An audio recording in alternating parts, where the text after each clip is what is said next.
Hello, Knights fans, and welcome to another edition of the Pete Cinella Show. I'm standing here with the FDU women's basketball head coach, Pete Cinella. Pete, last week, very tough schedule against a top 25 team in West Virginia, and then the reigning Patriot League champions, Army, just a few days later. You come out of that week 1-1. Pretty impressive. Yeah, we had a tough week. Two teams that were NCAA teams, and of course West Virginia is a top 20 team. And we played well. We played well against West Virginia. We were down 6 with 15 minutes to go. We got worn out a little bit at the end. And then Army, coached by Dave McGarity, is a great team. The Patriot League champs the last couple of years in preseason #1. And they came in here and jumped right on top of us, but we kept battling. Very good team effort. A lot of energy and enthusiasm in the second half. Really moved the ball to the open man. Had a lot of different weapons, get the job done, and we were able to go up 10 points in the last couple minutes of the game and pull the game out. You talk about the effort and the enthusiasm. Definitely showed. And let's talk about specifically the West Virginia game. All season long, we've been talking about the first half struggles as opposed to the second half just firing out of the halftime break with terrific play on both ends of the ball. You started against a top 25 team, now the top 20, you said. Battled them tough. You took a 5-0 lead right out of the gate, looking great. They battled back. You held them to within 5 points for the majority of the first half and even cut it down to 6 in the second half early. What was key to that consistency throughout?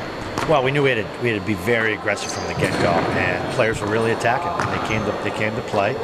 We had a height disadvantage at almost every position, but we were able to get to the basket, find ways to hit our threes, and out-rebound West Virginia. So despite the lack of height, we out-rebounded them in the first half. Second half, they kind of got after it and pounded it inside on us, but we're really going out of that game confident, and I think that carried over to our game against Army. And it wasn't just one player, too. Kelsey Cruz was the lone Knight in double figures, but everyone else chipped in as well. And then that carries over into Army, reigning Patriot League champions. Getting your second victory of the season, great fashion. Again, kind of struggling in the first half, though, and entering the halftime break down 3, but outscoring Army by a good margin with some really terrific play from Eric Livermore Cruz and freshman Rainey Cox. Right. Yeah, we had a good balanced effort in that second half with 4 people getting double figures: Kiana Brown, Rainey Cox, Erica Livermore, and Kelsey Cruz. So we needed that balance against a very tough defensive team that Army is, and we needed some people to step up and make big shots down the stretch, and not just from a couple people. We had to have that from some different people, and they did. Rainey Cox's big 3, and of course Kelsey Cruz 2 threes in the last 6 minutes. Those were the big ones, but we did have good balance. Absolutely. Now you enter a very long road stretch. The first is tonight. This is Wednesday. You're going to Jersey City to take on the Peacocks, St. Peter's.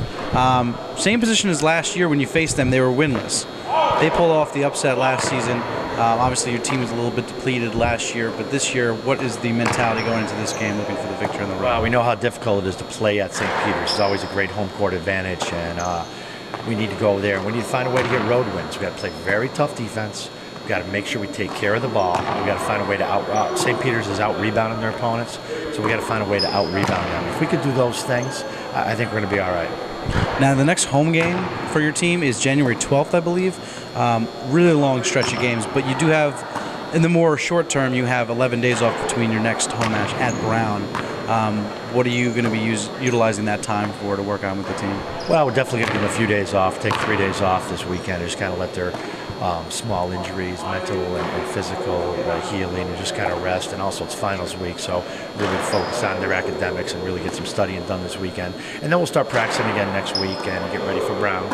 Head out to Rhode Island on Friday and try and finish the break before Christmas on a positive note. Very well coached Brown team, and we got to find a way to get it done there. All right, best of luck tonight, Pete. Thank you, Brad. All right, and obviously next week we'll have another edition of the Pete Cinella Show. We'll review St. Peter's, we'll preview Brown, and talk about the holidays a little bit. Thanks for watching this week, and as always, FDUKnights.com is your hub for all women's basketball program information, stats, updates, schedules, everything like that. And follow us on Twitter at FDUKnights. And thanks for watching again this week.